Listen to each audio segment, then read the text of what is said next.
اللهم لبیک لبیک لا شریک لک لبیک ان الحمد والنعمت لک والملک لا شریک لک. لیکن کافر تو یہ نہیں پڑھتے تھے, کافر تو آگے پڑھتے تھے لا شریک لک الا شریکا هو لک تملکہ وما ملک. تو جب انہوں نے سنا کہ سمامہ تو وہ پڑھ رہا ہے جو مسلمان پڑھتے ہیں, وہ جناب سارے کافر دوڑے. ان کو تو پتا تھا نا کہ سمامہ کتنا بڑا آدمی ہے. کہیں گے سبات یا سمامہ قال لا ولکنی اسلمت. انہوں نے کہا تم سابی ہو گیا, باپ دادے کا دین چھوڑ دیا. انہوں نے کہا نہیں نہیں کیا کہہ رہے ہو, میں مسلمان ہو گیا ہوں. اچھا مسلمان ہو گئے ہو, تو ہم بھی تمہیں پھر مکے سے نہیں جانے دیتے, تمہاری مرضی. عمرہ ختم کیا, کافروں نے پکڑ کے قید کر دیا. انہوں نے کہا ہم تمہیں تھوڑا چھوڑ دیں گے, تم مسلمان ہو جاؤ. اس نے کہا مکے والوں تم مجھے چھوڑو یا نہ چھوڑو, میں تو مسلمان ہو گیا. ایک بات یاد رکھ لو, میرا قتل کرنا سودا بڑا مہنگا ہے. انہوں نے کہا نہیں نہیں ہم دیکھ لیں گے. ٹھیک ہے ہماری مرضی. وہ اس کو گرفتار کر کے لے کر جا رہے تھے تو ایک آدمی اس کو اپنے علاقے کا مل گیا. اس نے کہا کہ میرے قبیلے کو کہہ دینا قریش نے مجھے گرفتار کر لیا, اس علاقے سے ان کو ایک گندم کا دانہ نہ گزرنے دو, کوئی ان کا تجارتی وفد ہے لوٹ, اور اپنے علاقے میں ایک ذرہ کوئی غذائی اجناس نہیں گزرنے دینی. اور ساری غذائی اجناس آتی تھی یمامہ سے, تمامہ سے, سارا علاقہ تو وہی آباد تھا. اب جناب جب ان کو خبر ملی کہ تمامہ نے یہ کر دیا, انہوں نے کہا اچھا دیکھو ہم آپ کو چھوڑ دیتے ہیں, تم پھر ایسا نہ کرو. انہوں نے کہا اب میری مرضی ہے, چھوڑو قتل کرو تمہاری مرضی, میں کوئی معافی شافی نہیں مانگتا. میں ایک قبیلے کا سردار ہوں اور مجھے بدلہ لینا آتا ہے. تم کیا ہو قریش, تمہاری تعداد تو 2000 مقاتل بھی نہیں ہے, میرے پاس تو 70,000 مقاتل ہیں. کیا بچوں والی بات کرتے ہو, مجھے 2 سزائیں موت دیتے ہو تو دے دو, میں اپنا بدلہ لوں گا. انہوں نے کہا جی جاؤ تم مہربانی کرو ہم سے جاؤ. انہوں نے کہا ٹھیک چل پڑ. وہاں جانے کے بعد اس نے پورا پابندی لگا دی. اب قریش بھرنے لگ گئے, اتنے مجبور ہوئے کہ ایک وفد بھیجا مدینہ منورہ میں کہ حضور ہم پر رحم کریں, ہمارا تو ناطقہ بند ہو گیا.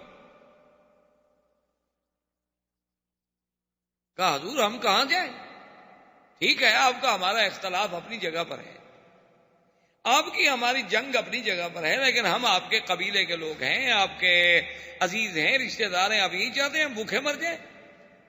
مہربانی کریں آپ سمامہ کو آدمی بھیجیں, وہ تو کوئی ایک دانہ نہیں گزرنے دیتا اللہ کا بندہ وہاں سے.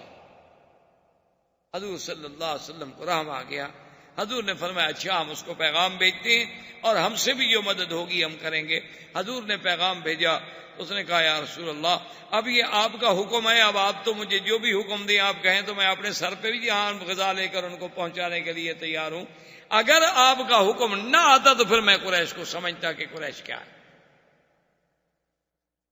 تو انہی اسنا میں یہ سب واقعات جو ہیں تقریباً 5 ہجری کے واقعات ہیں. غزوہ خندق, غزوہ احزاب, اسی طرح بنی قریظہ کو سزا, پھر حضور صلی اللہ علیہ وسلم کا بنی غطفان, بنو فزارہ, بنی سلیم اور ان تمام احابیش اور ان تمام قبائل کے خلاف ایکشن کہ حتیٰ کہ حضور صلی اللہ علیہ وسلم یعنی بذات ہی چلتے چلتے مدینہ منورہ سے آپ اندازہ فرمائیں کہ وادی عثمان میں پہنچے اور 10 صحابہ جن کی قیادت حضرت ابو بکر کر رہے تھے وہ تو مکے میں بھی پہنچے. یعنی اندازہ فرمائیں کہ وجہ کیا تھی کہ حضور کا وہ فرمان اب اللہ نے سچا کر دکھایا تھا کہ نحن نغزو قریشا لم یغزونا بعد اليوم, آج کے بعد ہم قریش پر حملہ کریں گے, ہم قریش پر چڑھائی کریں گے, لیکن اب قریش کو اتنی طاقت نہیں ہوگی کہ وہ ہم پر حملہ کر سکے. اسی واقعات میں اللہ تبارک و تعالی نے سورۃ الاحزاب, قرآن پاک کی سورت کا نام بھی سورۃ الاحزاب ہے, اس میں اللہ تبارک و تعالی نے یہ بات بیان فرمائی ہے کہ اشحۃ علیکم فَإِذَا جَاءَ الْخَوْفُ رَأَيْتَهُمْ يَنْظُرُونَ إِلَيْكَ تَدُورُ أَعْيُنُهُمْ كَالَّذِي يُغْشَىٰ عَلَيْهِ مِنَ الْمَوْتِ, کہ میرا مدنی جب خوف آئے, ڈر آئے تو ایسے دیکھتے ہیں آپ کی طرف جیسے ان کی آنکھیں موت سے پھٹی جاتی ہیں, موت آ گئی. فَإِذَا ذَهَبَ الْخَوْفُ, جب خوف چلا جائے, سَلَكُوكُمْ بِأَلْسِنَةٍ حِدَادٍ أَشِحَّةً عَلَى الْخَيْرِ, پھر ان کی زبانیں اتنی تیز ہو جاتی ہیں کہ کاٹتے. اولئک لم یؤمنوا، وہ ہرگز ایمان نہیں لائے۔ فاحبط اللہ اعمالہم وکان ذلک علی اللہ یسیرا، اور اللہ نے قرآن میں نقشہ کھینچا کہ یحسبون الاحزاب لم یذهبوا، یعنی ان منافقوں کو تو مدینہ منورہ میں رہتے ہوئے ابھی تک یہ خیال تھا کہ وہ لشکر نہیں گیا، یہ ابھی تک اس خیال میں مگن تھے کہ ابھی وہ قریش بیٹھے ہوئے ہیں، خندق کے اس طرف لشکر بیٹھا ہوا ہے، تھوڑا پیچھے ہٹ گیا، بس زیادہ سے زیادہ ان کو یہ خیال تھا، لیکن ان کو پتہ نہیں تھا کہ ہم نے ان کو اڑا دیا ہے۔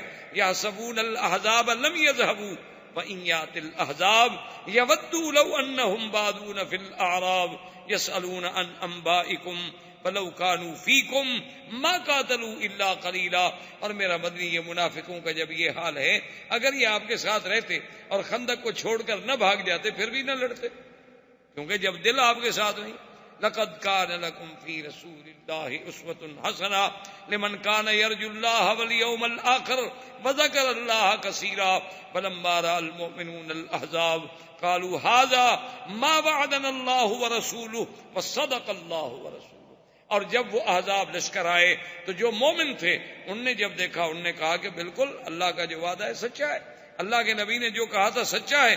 وما زادہم الا ایمانا وتسلیما، ان مومنوں کا تو اور ایمان بڑھ گیا، انہوں نے کہا یہ تو ہونا ہے، ہم پر حملے ہوں گے، ہمیں آزمایا جائے گا۔ من المؤمنین رجال صدقوا ما عاہدوا اللہ علیہ، میرا مدنی ان مومنوں میں ایسے لوگ ہیں جنہوں نے سچا کر دکھایا جو اللہ کے ساتھ وعدہ کیا تھا۔ فمنہم من قضى نحبہ ومنہم من ينتظر وما بدلوا تبدیلا، بعض لوگ ایسے ہیں جو اللہ کے راستے میں اپنی بات پوری کر گئے، بعض ابھی انتظار میں ہیں، وہ ہرگز نہیں بدلے۔ لیجزی اللہ الصادقین بصدقہم، اللہ ان سچوں کو سچ کا بدلہ دیں گے۔ ویعذب المنافقین ان شاء، اور چاہیں تو منافقوں کو عذاب دیں، او یتوب علیہم ان اللہ کان غفورا رحیما۔ اور میرے مدنی ہم نے آپ کی کیسے مدد کی۔ ورد اللہ الذین کفروا بغیظہم لم ینالوا خیرا، کافر اپنے غصے میں کھولتے ہوئے واپس چلے گئے، کچھ بھی نہ ملا۔ وکف اللہ المؤمنین القتال، اللہ نے مومنوں کو قتال سے بھی بچا لیا۔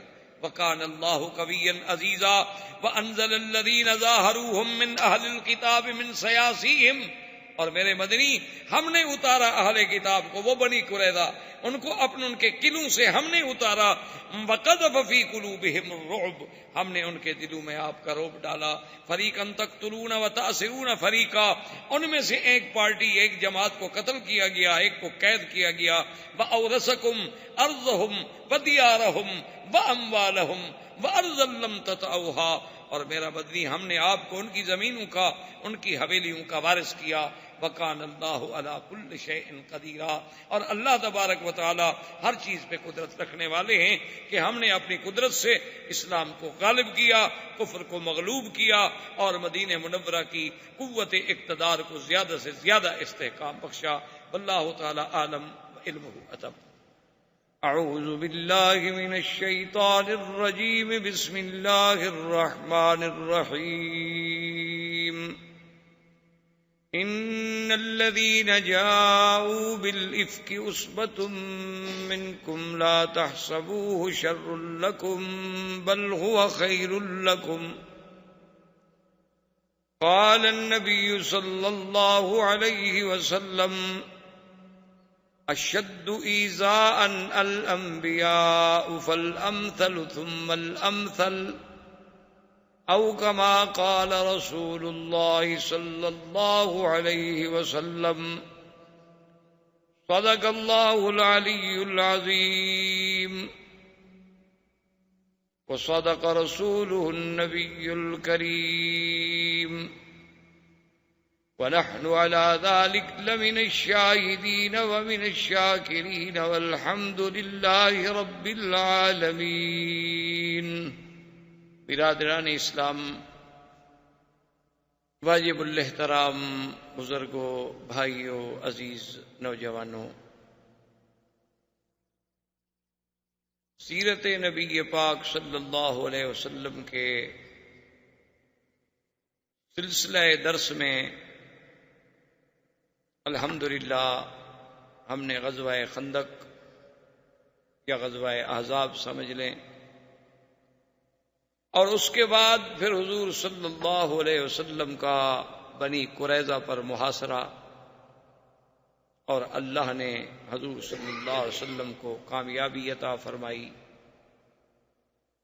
یہود کو ذلت و خواری نصیب ہوئی کہ ان کے مقاتلین کو قتل کی سزا دی گئی، اور ان کے باقی جو غلام تھے، عورتیں تھیں، وہ ذراری بن گئے، اور پورا مال غنیمت جو تھا وہ بھی مسلمانوں کو مل گیا۔ اس کے بعد حضور صلی اللہ علیہ وسلم نے یہ فیصلہ فرمایا کہ غزوہ احزاب میں جن لوگوں نے قریش کے ساتھ مل کر، یہود کے ساتھ مل کر مدینہ منورہ پہ چڑھائی کی، ان کو سزا دینی چاہیے تاکہ آئندہ کوئی قبیلہ جرأت نہ کرے۔ تو حضور صلی اللہ علیہ وسلم نے مختلف سرایا بھیجے، کیونکہ اس میں بنی فزارہ نے بھی حملہ کیا تھا، بنو سلیم نے بھی حملہ کیا، سلیم نے بھی حملہ کیا تھا، بنو غطفان نے بھی حملہ کیا تھا، احابیش نے بھی حملہ کیا تھا، یہود نے بھی حملہ کیا تھا، قریش نے بھی حملہ کیا تھا، بنو ثقیف نے بھی، بڑے بڑے قبائل سارے اکٹھے ہوئے تھے۔ تو تمام اطراف میں حضور صلی اللہ علیہ وسلم نے اپنے سرایا بھیجے، صحابہ کو بھیجا کہ ان کے ساتھ جنگ کریں۔ تو انہی واقعات میں سے زید بن حارثہ رضی اللہ تعالی عنہ کو حضور نے لشکر دے کر بھیجا کہ وہ بنو سلیم جو ہیں ان کا مقابلہ کریں۔ زید بن الحارثہ رضی اللہ تعالی عنہ جب لشکر لے کر بنی سلیم کے مقابلے پہ آئے تو اللہ نے انہیں کامیابی دی، اللہ تبارک و تعالی نے انہیں فتح و نصرت سے ہمکنار فرمایا، اور بنو سلیم جو تھے وہ شکست کھا گئے، ان کا تمام مال جو تھا وہ مال غنیمت بنا، اور حضرت زید بن حارثہ اس کو لے کے مدینے آئے۔ اور اس میں اتفاق کی بات یہ ہے کہ ابی العاصی، یہ ابی العاصی جو ہیں یہ دراصل کرشی ہیں، اور یہ داماد تھے سیدنا محمد الرسول اللہ صلی اللہ علیہ وسلم۔ حضور صلی اللہ علیہ وسلم کی بیٹی بی بی زینب جو ہے ان کے شوہر تھے۔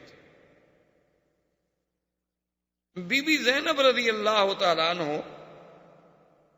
اور یہ اتفاق کی قدرتی شان دیکھیں کہ یہ مقام یعنی غزوہ بدر کے موقع پر بھی قید ہوئے تھے۔ حضور صلی اللہ علیہ وسلم نے بہرحال ایک تفصیلی واقعہ پہلے چونکہ پڑھ چکے ہیں، آپ نے ان کو چھوڑ دیا تھا، اور نے یہ وعدہ لیا تھا کہ بھئی آپ اب مکے میں جا کر میری بیٹی کو مدینہ بھیج دیں، چونکہ اب تو کافر اور مسلمان کا کوئی اجتماع ہو نہیں سکتا ہے۔ تو انہوں نے حضور صلی اللہ علیہ وسلم کی بیٹی کو مدینہ منورہ بھجوا دیا۔ اب یہ بنو سلیم کے ساتھ جب زید بن حارثہ نے لڑائی لڑی تو خدا کی قدرت، یہ ان کے حلیف تھے، یہ بھی وہاں آئے ہوئے تھے، تو یہ بھی قید ہو گئے، یہ دوبارہ قید ہو کر مدینہ منورہ لائے۔ تو بی بی زینب جو ان کی زوجہ تھیں اور سرکار دو جہاں صلی اللہ علیہ وسلم کی بیٹی تھی، ان کو پتہ چلا کہ میرا شوہر جو ہے قید بھی ہو گیا ہے اور مدینے بھی آ گیا ہے۔ اسے پتہ تھا کہ قیدیوں کو اب معافی تھوڑی ملے گی، اور یہ تو پھر دوبارہ قید ہو کے آ رہا ہے۔ تو حضور صلی اللہ علیہ وسلم نے جس وقت صبح کی نماز کے لیے اللہ اکبر فرمایا، نماز شروع فرمائی، تو بی بی زینب نے اپنے گھر سے زور سے آواز دی کہ ابی العاصی کو میں نے پناہ دے دی۔ اس دور میں ایک رواج تھا کہ اگر کوئی بندہ کسی کو پناہ دے دے، اپنے امان میں لے لے، تو اس کو قتل نہیں کیا جاتا تھا۔ مسلمانوں کی حفظ، امان، پناہ کا لحاظ رکھا جاتا تھا، اور یہ ایسا رواج تھا کہ اس کا تو کافر جو تھے مکے کے وہ بھی لحاظ کرتے تھے، مشرکین بھی لحاظ کرتے تھے، تمام جاہل لحاظ کرتے تھے کہ بھئی اب یہ بندہ میری پناہ میں ہے، اب جب تک وہ اپنی پناہ نہ چھوڑے اس کو نقصان نہیں پہنچایا جا سکتا۔ کیوں اپنے بندے سے کیوں لڑائی لڑی جائے؟ حضور صلی اللہ علیہ وسلم جب نماز سے فارغ ہوئے، سرکار دو جہاں صلی اللہ علیہ وسلم کو اطلاع دی گئی کہ یا رسول اللہ ابی العاصی گرفتار ہو کے آیا ہے، اور بی بی زینب نے اعلان کر دیا ہے پناہ دینے کا۔ تو حضور پاک نے فرمایا کہ واللہ لا اعلم، آپ نے فرمایا تو مجھے تو اس ذات پاک کی قسم ہے جو میرے قبضہ ہے قدرت میں، مجھے کوئی علم نہیں ہے اس بات، تاکہ صحابہ کے ذہن میں یہ بات نہ جائے کہ حضور کا چونکہ داماد ہے تو اس کو رعایت مل رہی ہے۔ حضور نے فرمایا مجھے نہیں پتا، کہ کیا واقعہ ہوا ہے اور میری بیٹی نے پناہ دی ہے تو کیوں دی ہے۔ بہرحال اب یہ معاملہ ان مجاہدین کے ہاتھ میں ہے جو ان کو گرفتار کر کے لائے۔ اگر وہ چاہتے ہیں تو پناہ قبول کر لیں، اگر وہ چاہتے ہیں تو پناہ قبول نہ کریں، اس معاملے میں دخل نہیں۔ زید بن حارثہ رضی اللہ تعالی عنہ کو بلایا گیا اور ان مجاہدین صحابہ کو بلایا گیا جنہوں نے وہ جنگ لڑی تھی۔ ان کے سامنے جب یہ مسئلہ رکھا گیا تو انہوں نے کہا کہ عجیب بات ہے کہ جس کو حضور کی بیٹی پناہ دے چکی ہوں تو ہم اس کو کیسے پناہ نہ دیں۔ انہوں نے کہا کہ یا رسول اللہ صرف پناہ نہیں ہے بلکہ ہم اپنے قیدی کو بالکل چھوڑتے ہیں اور بغیر کسی فدیے کے، اس سے کچھ نہیں لیں گے ہم، اور اس کا جو مال ہم نے پکڑا ہوا ہے وہ بھی اس کو ہم واپس کریں گے۔ حضور آخر کو بات ہے، ایک بات ہے، ہم دنیا میں قیدی ہوتے رہتے ہیں، چھوٹتے رہتے ہیں، بھاگ جاتے ہیں، مارے جاتے ہیں، گرفتار ہو جاتے ہیں، آخر کچھ ہوا آپ کا داماد ہے اور پھر آپ کی بیٹی نے پناہ دے دی ہے، تو ہماری تو یہ قوم میں ایک مسائل ہے، اگر کوئی پناہ اور دے دیتا تو پھر بھی تو آخر ہم قبول کرتے۔ تو بہرحال انہوں نے فیصلہ کر دیا۔ حضور صلی اللہ علیہ وسلم فرمایا کہ بھئی چونکہ یہ معاملہ مجاہدین کا ہے اور ان کا حق ہے، یہ ان کا قیدی ہے اور اس کا مال جو ہے ان کے لیے مال غنیمت کا حصہ ہے، وہ جانے اور فیصلہ جانے۔ صحابہ نے ابی العاصی کو چھوڑ دیا۔ ابی العاصی اپنے پورے سامان کے ساتھ باعزت طور پہ بری ہو کر مکے میں پہنچے۔ جب مکے میں آئے تو ان کے پاس لوگوں کی بڑی امانات تھیں، آپ نے لوگوں کو بلایا اور لوگ بھی بڑے خوش ہوئے، کبھی ابی العاصی واپس آ گیا، ابی العاصی واپس آ گیا، آخر قبیلے کا آدمی تھا، سارے لوگ اکٹھے ہو گئے، اس نے ایک ایک امانت سب کو پہنچائی اور اس کے بعد انہوں نے پوچھا کہ بھئی کوئی آدمی مکے میں ایسا رہ گیا ہے جس کی کوئی امانت کوئی چیز میرے پاس ہو؟ انہوں نے کہا کہ لا واللہ ما وجدناک الا صادقا وفیا، کہ ابی العاصی ہم نے آپ کو سچا بھی پایا، ہم نے آپ کو امانت والا بھی پایا کہ آپ نے ہماری ہر چیز ہمیں محفوظ لوٹا دی ہے۔ تو اس نے کہا کہ دیکھو اگر تم میری صداقت اور میری عدالت کی گواہی دے رہے ہو تو پھر آج اس بات کے بھی گواہ ہو جاؤ کہ اشہد اللہ الہ الا اللہ اشہد ان محمد الرسول اللہ، میں نے اسلام قبول کر لیا ہے۔ میں نے مدینے میں اس لیے اسلام قبول نہیں کیا کہ لوگ کہیں کہ قیدی تھا اس لیے اسلام قبول نہیں کیا، اور میں نے راستے میں اس لیے قبول نہیں کیا آپ کہیں گے کہ ہماری امانتیں کھا گیا، اب میں نے ہر کسی کو اپنی چیز لوٹا دی ہے، میری حریت ہے، میری آزادی ہے۔ آپ کو اگر ایک مذہب اختیار کرنے کا حق ہے تو مجھے بھی ایک مذہب اختیار کرنے کا حق ہے۔ میں نے مدینے میں جا کر جو نماز دیکھی ہے، میں نے جو قرآن سنا ہے، میں نے جو مسلمانوں کا امن دیکھا ہے، ان کا عمل دیکھا ہے، حضور پاک کے ساتھ ان کی محبت دیکھی ہے، تو میرے دل میں اللہ کے اس دین نے اتنا اثر کیا ہے کہ میں سمجھتا ہوں کہ دین اسلام حق ہے، اور تم مکے والے گواہ ہو جاؤ، میں اسلام کا اعلان کر رہا ہوں۔ اور اللہ کی شان ہے وہ اسلام قبول کر کے مدینہ منورہ تشریف لے آئے، اور جب مدینہ منورہ آئے تو حضور پاک نے بی بی زینب ان کی جو بیوی تھی ان کے گھر میں واپس بھیج دی۔ اصل میں یہ بات یاد رکھیں کہ یہ جتنے واقعات ہیں جو الحمدللہ ہم اول سے لے کر آج تک پڑھ رہے ہیں یا آئندہ اللہ جتنی توفیق عطا فرمائیں گے ہم پڑھیں گے، اس میں سیرت کا معنی یہ ہوتا ہے کہ حضور کی زندگی کا ہر عمل اور ہر عمل کا ہر پہلو جو ہے وہ امت کے سامنے آئے کہ جنگ میں حضور کا کیا کردار، دشمن کے ساتھ حضور کا کیا معاملہ ہے، اپنی بیٹیوں کے ساتھ حضور کا کیا معاملہ ہے، مجاہدین کے ساتھ حضور کا کیا معاملہ ہے۔ تو یہ سارا آپ کا ہر عمل، ہر قول، ہر فعل اور زندگی کا ایک ایک لمحہ جو ہے وہ سیرت طیبہ ہے اور سیرت کا حصہ ہے، اور مسلمانوں کے لیے اس میں درس ہے، سبق ہے، دعوت ہے، ہدایت ہے۔ اب حضور صلی اللہ علیہ وسلم نے بی بی زینب ان کے گھر میں واپس بھیج دی، تو یہیں سے علماء نے مسئلہ نکالا ہے کہ اگر زمانہ جاہلیت میں کسی مرد و عورت کا نکاح تھا اور بعد میں وہ دونوں مسلمان ہو گئے تو دوبارہ نکاح کرنے کی ضرورت نہیں ہے، اسی نکاح کو نکاح تصور کیا جائے گا، چونکہ ابی العاصی کا نکاح زمانہ جاہلیت میں ہوا تھا جب ابی العاصی کافر تھا۔ لیکن جب ابو العاصی اسلام لے آیا، بی بی زینب بھی مدینہ منورہ میں تشریف لے آئیں اور وہ بھی اسلام سے مشرف ہو گئیں، حضور کی بیٹی ہیں، تو اب حضور نے یہ نہیں حکم دیا کہ بھی دوبارہ نکاح کرو، اسی نکاح کو حضور صلی اللہ علیہ وسلم نے قائم رکھا۔ اسی طرح حضور صلی اللہ علیہ وسلم کا اپنا نکاح مبارک جو ہے، جو بی بی خدیجہ سے ہوا تھا، تو حضور کی عمر مبارک 25 سال تھی، اور اس وقت تو اسلام قرآن نازل ہی نہیں ہوا تھا۔ اور وہ نکاح پڑھانے والے کون تھے؟ ابی طالب، حضور صلی اللہ علیہ وسلم کے چچا، ان نے خطبہ پڑھایا تھا، اور مشرکین مکہ باقاعدہ نکاح پڑھتے تھے، باقاعدہ گواہ ہوتے تھے، باقاعدہ خطبہ ہوتا۔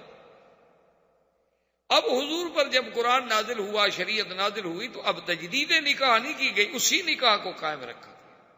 اس سے علماء نے مسئلہ نکالا، یہی کام ہوتا ہے فقہا کا، جو لوگ یہ سمجھتے ہیں نا جی قرآن و حدیث جب موجود ہے تو پھر ہمیں امام ابو حنیفہ کی اور امام شافعی کی اور امام مالک کی اور امام احمد بن حنبل رحمۃ اللہ علیہ کی کیا ضرورت ہے؟ ان کی یہی ضرورت ہوتی ہے کہ وہ حدیث تو آپ بھی پڑھیں گے، میں بھی پڑھوں گا، واقعہ تو آپ بھی پڑھیں گے کہ حضور صلی اللہ علیہ وسلم ابو العاصی آ گئے، بی بی زینب واپس ہو گئی، لیکن یہ مسئلہ وہ فقیہ سمجھے گا کہ بھئی اس کا مطلب ہے کہ اسی عقد سابق کو، اسی نکاح سابق کو حضور نے نکاح تسلیم کیا۔ تو یہ کام ہوتا ہے فقہا کا کہ وہ حدیث مبارک سے جو مسائل کا استنباط ہوتا ہے، یعنی اس حدیث سے ما یستنبط منہا وما یستفاد منہا، اس سے جو جو فوائد ہیں، جو منافع ہیں، جو موتی نکلتے ہیں، وہ چن کے امت کو پیش کرتے ہیں۔ اس کے بعد حضور صلی اللہ علیہ وسلم نے ارادہ فرمایا غزوہ بنی المصطلق، اور اسی کو غزوہ مریسی بھی کہا جاتا ہے۔ اصل اس کی غزوے کی سبب یہ تھا کہ بنی المصطلق کا جو سردار تھا حارث بن ضرار، یہ بہت بڑا سردار تھا ان کا، اور یہ بہت بڑا قبیلہ تھا۔ حارث بن ضرار کو جب پتہ لگا کہ مسلمان روزانہ حملہ کر رہے ہیں، کبھی اس قبیلے پہ، کبھی اس قبیلے پہ، کبھی اس قبیلے پہ، حالانکہ وہ یہ نہیں سمجھا کہ مسلمان تو ان کو تو ادب سکھا رہے ہیں کہ ظالموں تمہارے ساتھ تو ہماری کوئی جنگ نہیں تھی، تم کیوں مدینہ منورہ پہ چڑھ دوڑے؟ مسلمان خود تو نہیں لڑ رہے۔ اور یاد رکھیں مسلمان کبھی فساد نہیں کرتا، اسلام کبھی فساد نہیں کرتا۔ جہاد اور فساد میں تو آسمان و زمین کا فرق ہے، جہاد اور فساد ایک نہیں ہوتا۔ اسلام نے پوری تاریخ اسلام اٹھا کر دیکھ لیں، جہاں جہاں بھی اللہ نے اسلام کو قوت دی ہے اور طاقت دی ہے، اسلام نے تو امن، سلامتی، رواداری، معافی کا اپنا کردار پیش کیا ہے۔ وہ کہیں فاتح بن کر فتح کے نشے میں آ کر اس نے ایسا نہیں کیا ہے کہ مفتو قوموں کی عزتیں اجاڑ دے، اس نے تو سب کی حفاظت کی۔ لیکن حارث بن ضرار کے دماغ میں یہ بات آئی کہ بھی مسلمان ہر قبیلے سے لڑ رہے ہیں، تو کیوں نہ ہم اپنے قبیلے کو پہلے سے تیار کر کے مسلمانوں پہ حملہ کر دیں۔ اس نے جنگ کی تیاری شروع کی، اور حضور صلی اللہ علیہ وسلم کو خبر ملی کہ حارث بن ضرار جو ہے، قبیلہ بن المصطلق جو ہے، وہ اپنی لشکر جو ہے تیار کر رہے ہیں مدینہ منورہ پر چڑھائی کرنے کے لیے۔ حضور کو جب خبر ملی تو حضور نے فرمایا نحن نغزو ولم یغزونا، ہم چڑھائی کریں گے، وہ نہیں چڑھائی کر سکتے ہم۔ اچھا، ان میں اتنی جرأت ہو گئی ہے کہ وہ اب مدینہ منورہ پر پھر حملہ کرنا چاہتے ہیں۔ حضور نے فرمایا لشکر تیار۔ لشکر تیار ہونے کے بعد حضور صلی اللہ علیہ وسلم خود بھی ساتھ گئے۔ آپ نے فرمایا اچھا، ان میں اب اتنی جرأت ہو گئی ہے کہ وہ پھر مدینہ منورہ پر دوبارہ حملہ کرنا چاہتے ہیں۔ تو حضور پاک نے سریہ نہیں بھیجا بلکہ خود بھی غزوے میں شریک، اور اس کا بڑی تفصیل سے واقعہ ہے۔ بہرحال قصہ ہے مختصر کہ اللہ نے حضور صلی اللہ علیہ وسلم کو فتح دی۔ حارث بن ضرار جو تھا، اور اتفاق ایسا ہے کہ وہ فتح بھی ایسی فتح ہوئی کہ ایسی فتح کا کوئی تصور ہی نہیں کر سکتا کہ جنگ شروع ہوتے ہی ان کا سردار حارث بن ضرار اور 10 آدمی جو تھے مارے گئے، اور ان کا پرچم گر گیا، اور سب لشکری جو تھے انہیں ہتھیار ڈالے کہ بھی یہ تو ایک ہی حلے میں مسلمان نے ہمارے 10 بڑے بڑے سورما جو تھے مار ڈالے، تو آگے کیا ہوگا؟ اور وہ قبائل کے لوگ تھے، انہوں نے دیکھا کہ ہمارا سردار بھی مارا گیا، اور 10 بڑے بڑے ہمارے جنگجو جو تھے وہ بھی مارے گئے، اور بڑی بات یہ ہے کہ ہمارا پرچم جو تھا وہ نیچے گر گیا۔ اس کا مطلب ہے کہ ہماری شکست واضح ہے، تو لہٰذا انہوں نے بھی ہتھیار ڈال دیے، شکست ہو گئی۔ یہ حارث ابن ضرار کی بیٹی تھی جویریہ بی بی، یہ قیدیوں میں حضور صلی اللہ علیہ وسلم کے حصے میں آئی۔ حضور پاک نے اسے آزاد فرمانے کے بعد نکاح فرمایا اور اپنی بیوی بنا کے امہات المومنین میں شامل فرمایا۔ یہ بی بی جویریہ وہ بی بی ہیں کہ جن کے بارے میں سیدہ عائشہ صدیقہ رضی اللہ تعالی عنہ فرماتی ہیں کہ واللہ ما رأیت احدا، میں نے اپنے امرأۃ لہا تکریم کتکریم جویریہ، میں نے ایسی عورت آج تک روئے زمین پہ نہیں دیکھی کہ جس کی وجہ سے اتنی بڑی عزت ملی ہو اس کی قوم کو۔ جب بی بی جویریہ سے حضور نے نکاح فرمایا تو سارے صحابہ اکٹھے انہوں نے کہا خدا کے بندے یہ سوچو کہ بی بی جویریہ حضور کی بیوی بن گئی، اس کی قوم کے جو ہمارے پاس غلام ہیں وہ تو حضور کے سسرال ہیں، یہ تو ہمارے لیے بہت بڑا مسئلہ ہو گیا۔ بی بی جویریہ سے حضور نے شادی فرما لی ہے، اب ان کے سارے رشتہ دار ہم نے پکڑے ہوئے ہیں، ہمارے پاس غلام ہیں، بھی ہم تو بھئی آزاد کرتے ہیں، ہم تو حضور کے رشتہ داروں کو غلام نہیں بنا سکتے، سب نے آزاد کر دی۔ تو بی بی جویریہ کی وجہ سے پوری قوم کو آزادی مل گئی، تمام قوم کے غلام جو تھے وہ آزاد ہو گئے۔ اس لیے بی بی عائشہ فرماتی ہیں کہ ایسی عورت تو ہم نے کوئی نہیں دیکھی کہ جس کی عزت کی وجہ سے پوری قوم چھوٹ جائے۔ اور بی بی جویریہ کی شادی جو تھی وہ بھی ایک عجیب حسن اتفاق ہے کہ بی بی صاحبہ فرماتی ہیں کہ اس واقعے سے 3 راتیں قبل میں نے خواب دیکھا کہ ایک چاند مدینہ منورہ سے چلا ہے، وہ بدر میں آتا ہے، بدر سے پھر وہ ہمارے قبیلے کے اوپر آتا ہے اور اس کے بعد آسمان سے اترتے اترتے اترتے میری گود میں آ جاتا ہے۔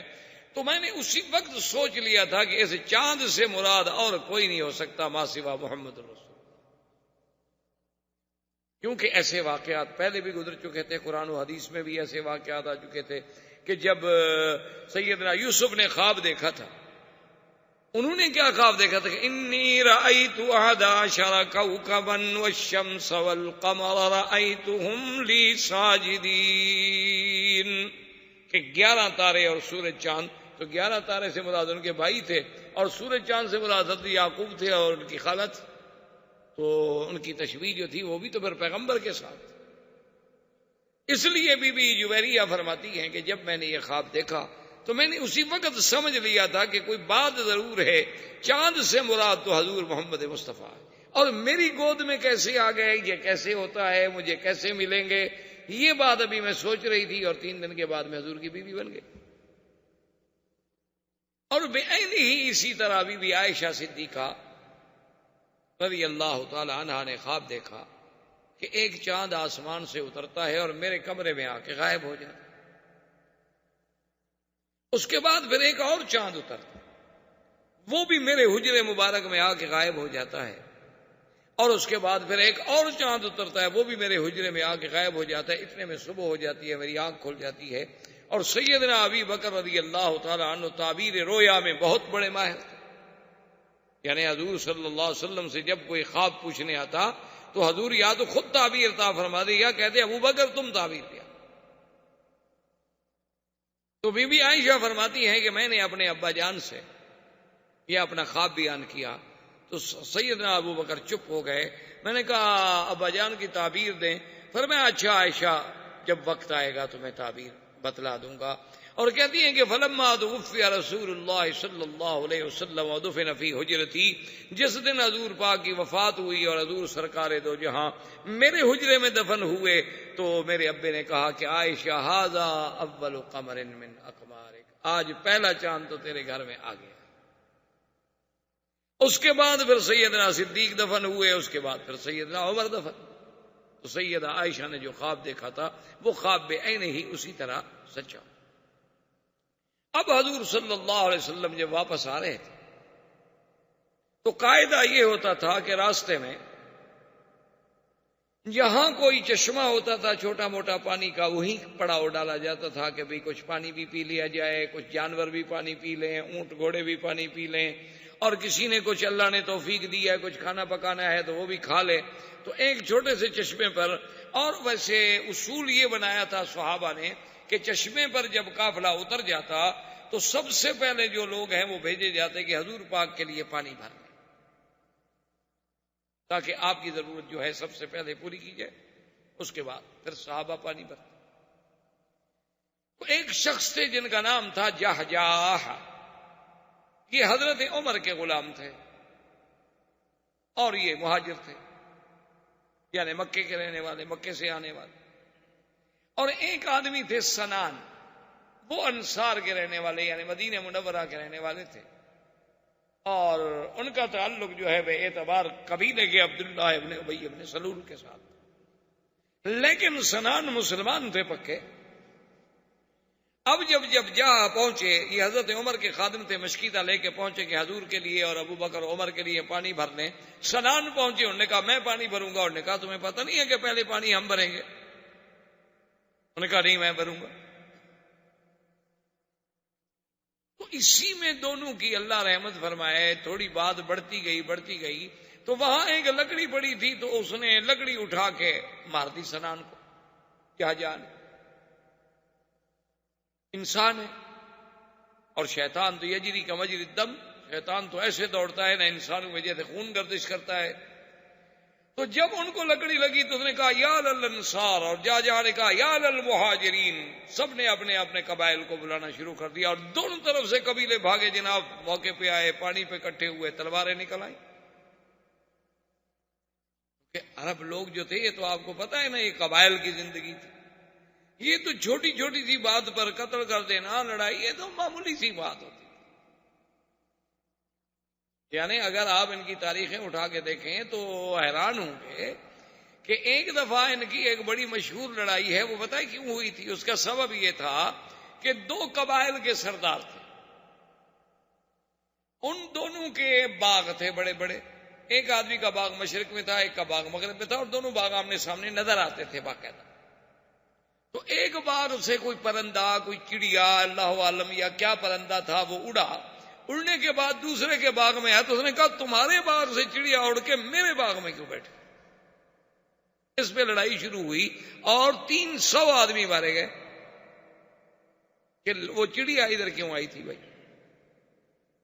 اب اس کا کوئی علاج ہے؟ اسی طرح بھی آپ دیکھ لیں افغانستان میں کیا ہو رہا ہے. یعنی تمام قبائل جو مشترک ہو کر مل کر روس سے لڑتے رہے، دشمن سے لڑتے رہے، اور جنہوں نے کمیونزم کے اس فلسفے کو ہمیشہ کے لیے سمندر میں غرق کر دیا، اور جنہوں نے اتنی بڑی قوت کو کہ جس میں پتہ نہیں شہر تھوڑے ہیں اور ایٹم بم زیادہ ہیں، ان کو ٹکڑے ٹکڑے کر دیا، اور جن کے جوش سے برلن کی دیواریں ٹوٹ گئیں. جب جنگ سے فارغ ہو گئے تو آپس میں لڑ پڑے. کیوں فارغ کیسے بیٹھے؟ اب آدمی عادی ہو جاتا ہے نا 15-16 سال لڑائی کرتے کرتے. فارغ کیسے آدمی ہو؟ اس میں کوئی شک نہیں ہے کہ اب حق پر وہ ہیں کہ جن کو علاقہ ملا اور انہوں نے قرآن نافذ کر دیا. اب ان کے ساتھ لڑنا جو ہے تو سیدھی بات ہے کہ خلاف اسلام ہے، لیکن چین نہیں آتا. کوئی جھگڑا ہے، تاجک کہتے ہیں کہ ہم ازبک کو کیوں مان لیں، ازبک کہتے ہیں ہم تاجک کو کیوں مان لیں، وہ کہتے ہیں ہم پشتون کو کیوں مان لیں، وہ کہتے ہیں ہم فارسی بان کو کیوں مان لیں. یہ کیا بات ہے؟ تو یہ قبائل جو ہیں نا، اللہ پاک رحمت فرمائے، یہ بہرحال عجیب سے ہوتے ہیں. ابھی 3 سال قبل کی بات ہے، میں بھی سفر میں کوئی ٹرائبل ایریا سے، یعنی قبائلی علاقے جو ہیں جہاں کوئی قانون نہیں ہے، تو وہاں سے گزر رہے تھے. مغرب کی نماز کا وقت ہو گیا، ہم 2-3 گاڑیوں میں تھے. میرے ساتھی سے کبھی نماز کا وقت ہو رہا ہے، خدا کے لیے کوئی مسجد تلاش کرو بھائی. اور وہ تو ماشاءاللہ علاقہ پٹھانوں کا ہے، پٹھان تو اللہ کا فضل ہے، نمازی تو بہت پکے ہوتے. میں نے کہا بھی یار کو مسجد دیکھو تاکہ ہماری جماعت نہ نکل جائے. اب ایک مسجد آئی تو وہ جناب چلو جی چلو چلو آگے چلو. پھر ایک اور مسجد آ گئی، انہوں نے کہا جی اور آگے چلو. پھر ایک اور مسجد، یعنی 5-6 مسجدیں ہم کراس کر گئے. تو میں اپنے استاد جو میرے ساتھ بیٹھے ہوئے تھے، اس علاقے کے بڑے اہم آدمی تھے، وہاں کے خان تھے، اور وہاں خان جو ہوتے ہیں نا وہ بڑی چیز ہوتے ہیں. تو میں نے کہا خان یہ آپ کیا کر رہے ہیں؟ ہماری نماز جا رہی ہے. اس نے کہا مکی صاحب یہ بات نہیں ہے، میں وہ مسجد ڈھونڈ رہا ہوں جس کے ساتھ حجرہ نہ ہو. بھائی حجرہ کیا مطلب؟ اور نے کہا جس مسجد کے ساتھ حجرہ ہوتا ہے، اور اگر ہم وہاں مغرب کی نماز پڑھیں گے تو پھر کھانا کھائے بغیر ہم وہاں سے آگے نہیں جا سکتے. حجرے کا معنی ہوتا ہے مسافر خانہ، یعنی بیٹھنے کی جگہ. تو ڈیرا سمجھ لیں، ڈیرا سمجھ لیں، کچھ سمجھ لیں. تو جس مسجد کے ساتھ حجرہ ہے، جو ہی ہم نماز سے فارغ ہوں گے وہ دیکھیں گے کہ یہ باہر کے لوگ آئے ہوئے ہیں، تو وہ فوراً آ جائیں گے کہ جناب چلیں پہلے کھانا تیار ہے، کھانا کھائیں، اور کھانے کے بغیر آپ جا نہیں سکتے. اور اگر آپ کھانا نہ کھائیں تو پھر آپ دشمن ہیں، پھر مقابلہ کریں، کلاشنکوف نکال. کیونکہ جو کھانا نہ کھائے وہ تو دشمن ہے. ابراہیم علیہ السلام نہیں دیکھا کھانا نہیں کھایا، فاوجد من مخیفہ، تو ابراہیم علیہ السلام ڈر گئے، یہ کھانا کیوں نہیں کھا رہے؟ قالوا لا تخف، انہوں نے کہا اب نہ ڈرے، ہم تو فرشتے ہیں، ہم تو کھاتے ہی نہیں. تو یہ پرانا عرب میں اور قبائل میں روایت. اس نے کہا میں وہ مسجد ڈھونڈ رہا تھا کہ جس کے جو حجرہ نہیں ہوگا تو وہ دعوت نہیں کریں گے، کیوں مسجد میں تو کھانا کہاں سے کھلائیں. تو میں نے کہا اللہ کے بندے، اس نے کہا حضرت اللہ کے بندے کی بات نہیں ہے، میں نے تو وہاں اتنا بڑا آدمی اکٹھے کیے ہوئے ہیں اور اتنا ہم نے وہاں جناب انتظام کیا ہوا ہے کہ آپ یہاں حجرے میں کھانا کھا لیتے تو ہمارا تو کھانا خراب ہو گیا نا. مسافر ہیں نا، وہاں تو لیٹ بھی پڑ سکتے ہیں، ہماری دعوت تو خراب مت کرو نا. یہ اچھی بات ہے بھائی، نماز چلی جائے، خان کی دعوت جو ہے وہ لیٹ نہیں ہوتی. خیر بہر عالم نماز، تو یہ قبائل کی باتیں ہوتی ہیں. تو جب دونوں قبائل اکٹھے ہوئے، حضور کو اطلاع ملی، حضور صلی اللہ علیہ وسلم جلدی سے تشریف لائے دونوں کے درمیان. الوداع والجاہلیہ وانا بین ظہرانیکم، اب نے فرمایا خبردار، یہ کیا کر رہے ہیں انصار مہاجر، مہاجر انصار، یہ کیا ہے؟ میں تمہارے اندر موجود ہوں اور پھر تم وہی جاہلیت کے نعرے بلند کر رہے ہو. قومیتوں کا جھگڑا، حسب کا جھگڑا، نسب کا جھگڑا، لسانیت کا جھگڑا، صوبائیت کا جھگڑا، یہ انڈین ہے، یہ پاکستانی ہے، یہ سندھی ہے، یہ پنجابی ہے، یہ جناب یو پی کا ہے، یہ فلاں کا ہے، یہ فلاں کا ہے، یہ کیا ہے؟ انہوں نے فرمایا دعوها فانها منتنۃ، چھوڑ دو ان نعروں کو، یہ تو بدبودار نعرے ہیں. یہ کیا کر رہے ہو تم؟ انما المؤمنون اخوۃ، مسلمانوں نے جب کلمہ پڑھ لیا ہے، مشرق میں ہے، مغرب میں ہے، عرب میں ہے، عجم میں ہے، شمال میں ہے، جنوب میں ہے، وہ مسلمان بھائی ہیں. یہ تو اللہ نے قبائل بنائے ہیں کہ ہم ایک دوسرے کو ڈھونڈنے میں آسانی محسوس کر سکیں، ورنہ اس کے ساتھ یہ تو نہیں کہ ہم نعرے لگائیں کہ انصار اور مہاجر، مہاجر مہاجر کی مدد پہ آ جائے. اب جناب وہ کہیں جا کر وہ جھگڑا جو تھا تھما، اور اس کے بعد سنان جب واپس آیا، عبداللہ ابن ابی ابن سلول جو رئیس المنافقین تھا وہ بھی اس سفر میں ساتھ تھا.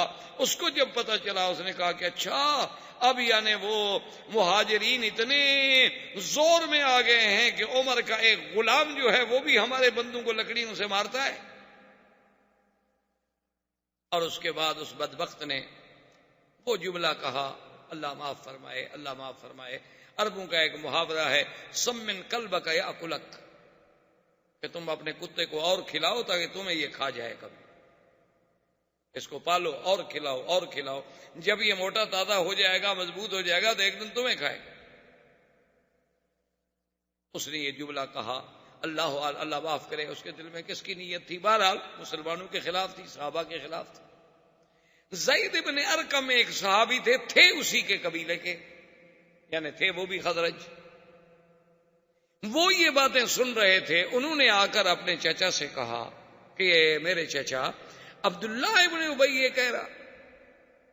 اور پھر اس نے کہا انصاریوں سے، اس نے کہا کہ یہ سارا تمہارا کیا دھرا ہے، تم نے مہاجرین کو باغ دیے، تم نے گھر دیے، تم نے مدینے میں ان کو آباد کیا، تم نے ان کو کھلایا، آج وہ سر پہ نہ چڑھے تو کیا ہو؟ اس لیے فیصلہ کر لو کہ لا تنفقوا علی من عند رسول اللہ حتی ينفضوا. اللہ نے قرآن پاک میں واقعہ بیان کر دیا. انہوں نے فیصلہ کر دیا، انہوں نے کہا کہ آج کے بعد خبردار کوئی ایک آدمی حضور کے پاس صدقہ، خیرات، زکوٰۃ، مہاجرین کی امداد لے کر نہ جائے. جب ان کو کچھ نہیں ملے گا خود بخود بھاگ جائیں گے. یہ تو پڑے ہوئے اسی نہیں ہیں کہ کھانے کو مل رہا ہے، باغ مفت مل گئے، لڑکیاں مل گئیں، عورتیں مل گئیں، مہاجر بن گئے جی. اور اس کے بعد انہوں نے یہ بھی فیصلہ کیا جس کو اللہ نے قرآن میں نقل کیا ہے کہ لَئِن رَّجَعْنَا إِلَى الْمَدِينَةِ لَيُخْرِجَنَّ الْأَعَزُّ مِنْهَا الْأَذَلَّ، کہ جب ہم مدینے میں واپس جائیں گے تو ہم سے طاقتور جو ہے، قوت والے جو ہیں، ہم ذلیل کمزوروں کو نکال دیں گے. مانا یہ تھا کہ اب نکالو مہاجرین کو، مدینہ تو ہمارا ہے، انصار کا ہے، اوس و خزرج کا ہے. جب زید بن ارقم کی معرفت حضور صلی اللہ علیہ وسلم کو اس خبر کا پتہ چلا حضور صلی اللہ علیہ وسلم نے فرمایا زید صحیح کہہ رہے ہوتے، کہا رسول اللہ میں نے خود سنا ہے، سمعت اذنایا۔ حضرت عمر نے کہا دعنی یا رسول اللہ، حضور مجھے اجازت دیں اضرب عنق ھذا المنافق، اس ظالم کی میں گردن اڑا دوں کہ ہمارے مدنی پاک کے بارے میں ایسی گستاخی کی بات کرے۔ حضور نے فرمایا دع یا عمر، ایسا نہ کہو کہ 10 لوگ جو ہے پھر یہ کہیں گے انا محمدن امر بقتل اصحابہ، اب تو محمد مصطفیٰ اتنے طاقت میں آ گئے ہیں کہ اپنے ساتھیوں کو بھی قتل کا حکم دے رہے ہیں، کیوں لوگوں کو پتہ تھوڑا لگے گا یہ منافق ہے؟ لوگوں کو تو یہی پتہ لگے گا نا ہمارے ساتھ ہے، نمازیں پڑھتا ہے، ہمارے ساتھ جنگ میں ہے، جہاد میں ہے، اس لیے اس بات کو چھوڑ دو۔ اب حضور پاک نے ایک اور حکمت عملی اختیار فرمائی، حضور نے حکم دیا الرحیل، قافلہ چلاؤ۔ صحابہ کہتے ہیں کہ ہم نے کبھی زندگی میں نہیں دیکھا تھا کہ اس وقت میں حضور قافلہ چلائیں، قافلہ تو ہمیشہ آرام سے چلتا تھا۔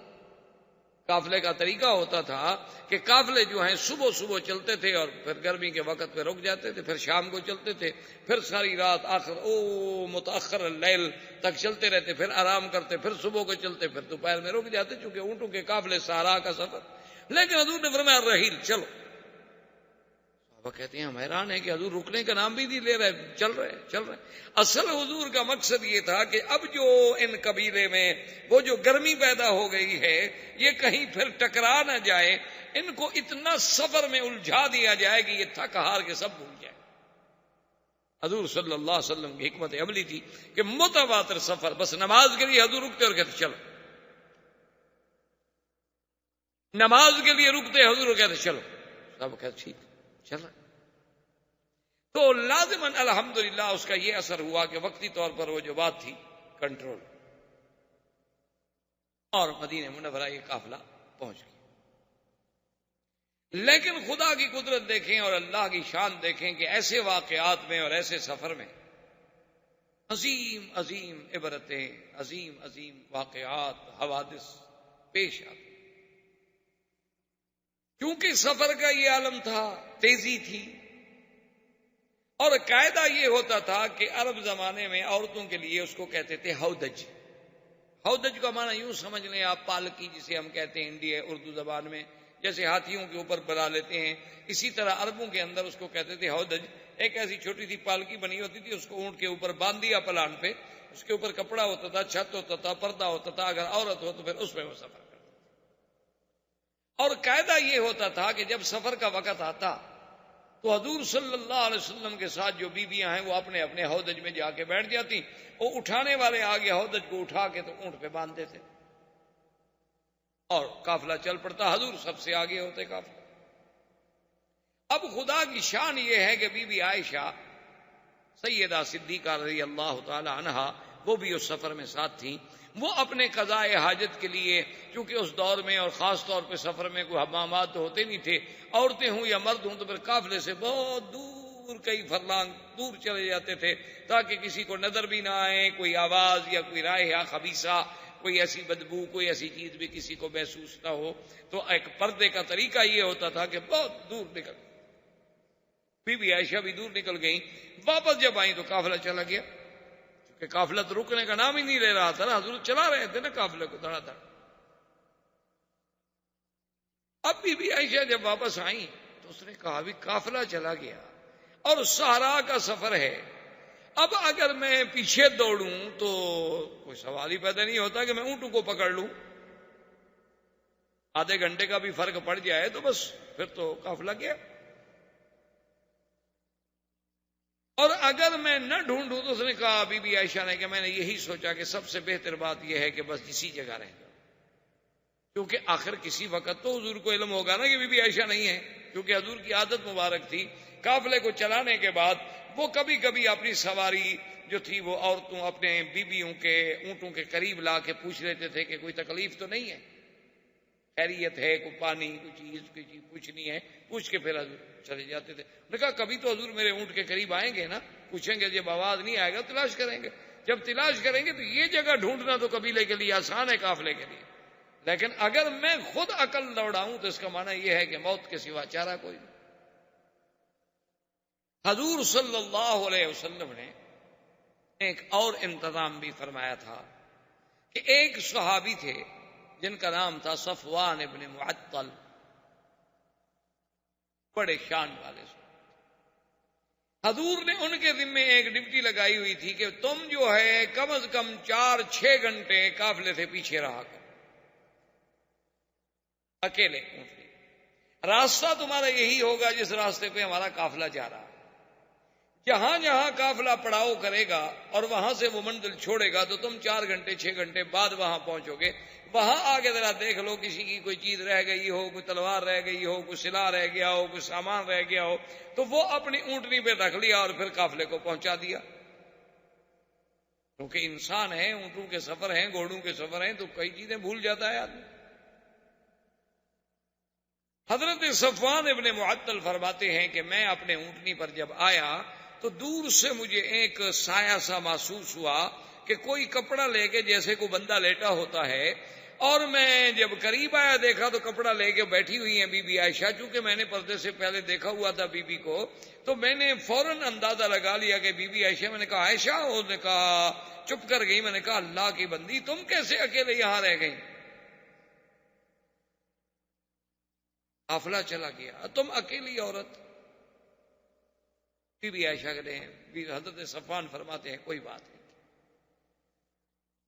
اور اس کے بعد حضرت صفوان نے صرف یہی کہا کہ لا حول ولا قوت الا باللہ، لا حول ولا قوت الا باللہ، اللہ کی قدرت ہے، پتہ نہیں کیا ہو۔ اور کمال ہے کہ حضور اتنے سفر میں اپنی بیوی کا بھی خیال نہیں فرمایا۔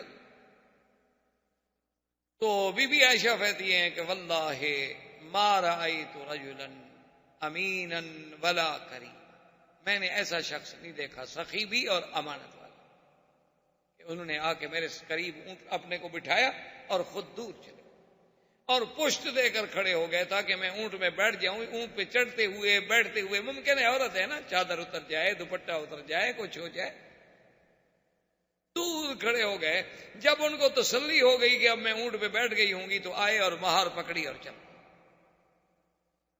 حضور صلی اللہ علیہ وسلم کو راستے میں علم ہوا تو آپ نے فرمایا کوئی بات نہیں، الحمدللہ خیر ہے، پیچھے صفوان جو آ رہا، تو اب کسی کو دوبارہ بھیجنے کی کیا ضرورت ہے کہ ہم تلاش کریں، اسی لیے تو ہم نے ایک آدمی رکھا ہے قافلے کو ڈھونڈنے کا۔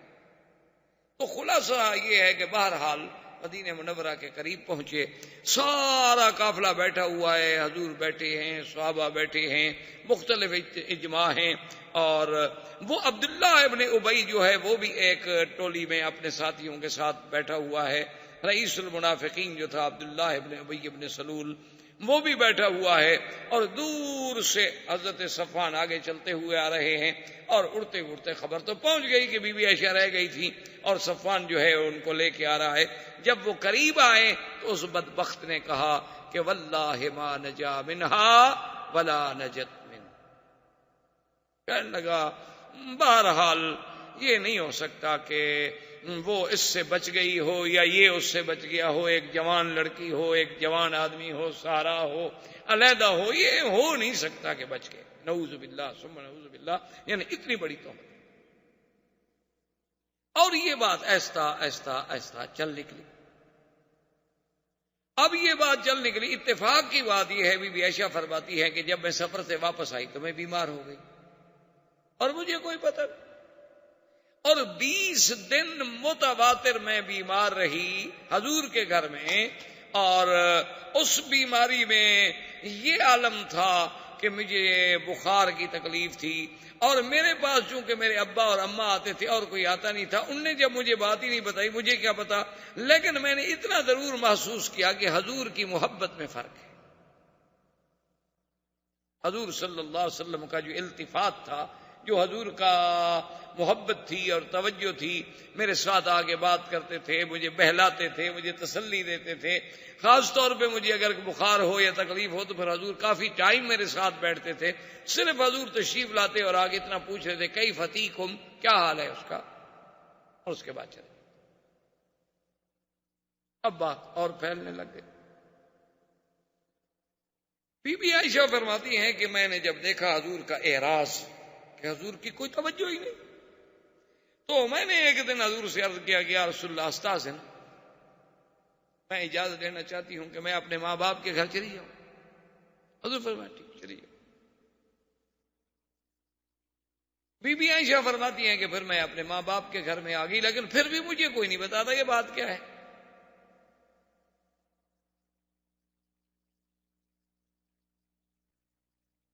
تو ایک رات میں اپنے حاجت انسانی کے قضاء کے لیے، چونکہ اس زمانے میں بھی یہی تھا کہ گھروں میں کوئی حمام نہیں، کوئی بیت الخلاء نہیں، کچھ نہیں، عورتیں باہر جاتی تھیں دور رات کو نکل کے، تو ہم دور جا رہے تھے اپنے قضاء حاجت کے لیے، تو میرے ساتھ مستح ایک صحابی ہیں، ان کی والدہ جو ہے وہ بھی میرے ساتھ سفر کر رہی تھی، ان کا چادر جو تھا وہ پاؤں میں الجھا، تو بی بی مستح جو تھی وہ گری، زمین پہ گری، اور گرتے ہوئے ان کے منہ سے فوراً نکلا کہ تائس مستح، اللہ مستح کو ہلاک کر دے۔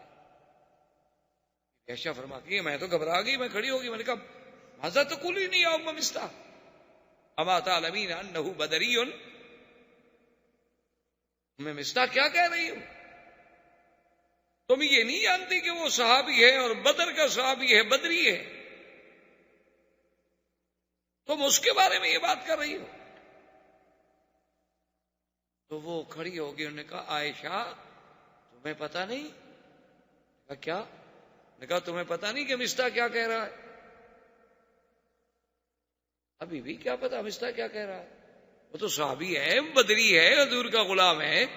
اس نے کہا کہ پھر مستح نے مجھے سارا واقعہ سنایا کہ کیسے تم قافلے سے پیچھے رہ گئیں، کیسے صفوان کے ساتھ پہنچیں، عبداللہ ابن ابی ابن سلول نے کیا کہا، اس کے بعد یہ باتیں پھیلنا شروع ہو گئیں، تو اس میں میرا بیٹا مستح، حمنہ بنت جہش اور حضرت حسان جیسا شاعر رسول اللہ، بڑے بڑے مسلمان بھی الجھ گئے، کیونکہ جب بات نکلتی ہے تو اثر رکھتی۔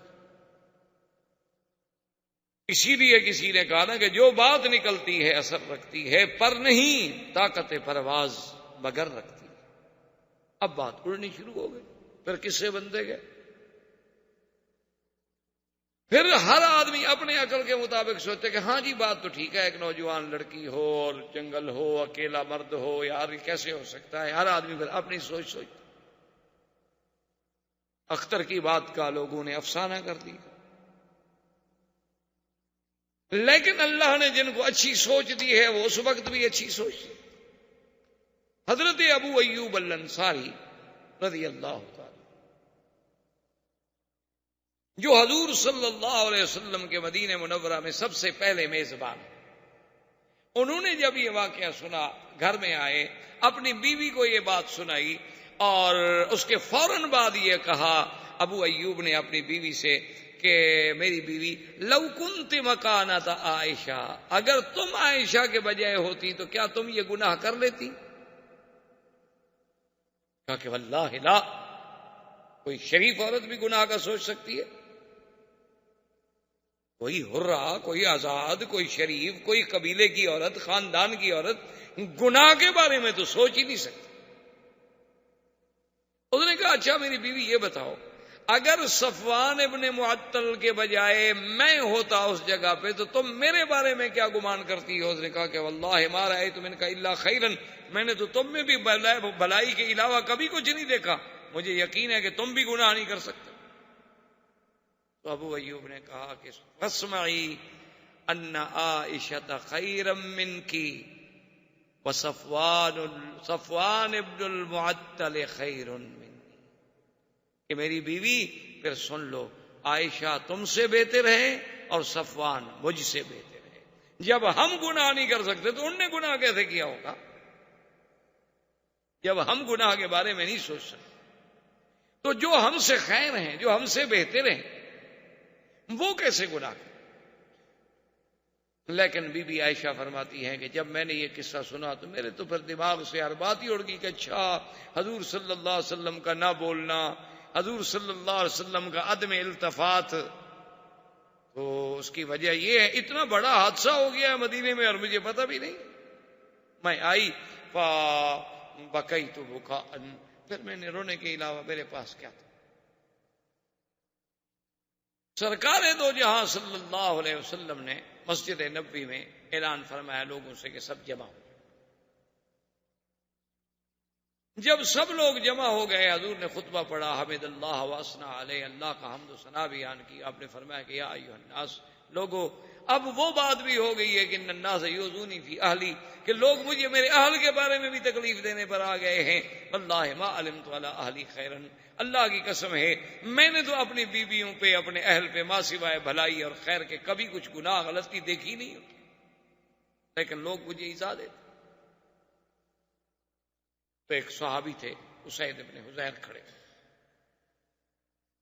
یہ سید الاوس تھے، اوس کے قبیلے کے سردار.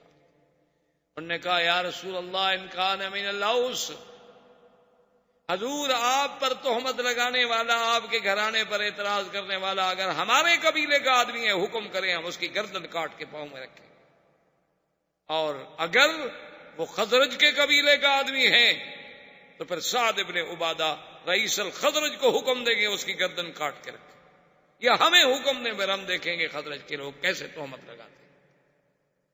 سعد ابن عبادہ کھڑے ہو نے کہا تم جھوٹ بول رہے ہو، تمہیں پتا ہے کہ تمہارے قبیلے کا آدمی نہیں ہے جس نے یہ حرکت کی ہے. اگر تمہارے قبیلے کا آدمی ہوتا نا اتنے جذبے تو باتیں نہ کرتے. تمہیں چونکہ پتا ہے کہ وہ تمہارے قبیلے کا بندہ نہیں ہے، وہ ہمارے قبیلے کا بندہ، اس لیے جذبات میں آ رہے ہیں. تو یہ آپس میں تیز ہو گئے. حضور اٹھے درمیان سے، آپ نے فرمایا اچھا تم لوگ بجائے میری ہمدردی کرنے کے اپنی قبائلی الجھنوں میں پھر الجھ گئے ہو. جب حضور چلے گئے تو ڈر گئے، کیونکہ حضور ناراض ہو گئے. اس کے بعد حضور صلی اللہ علیہ وسلم نے حضرت اسامہ اور حضرت علی کو،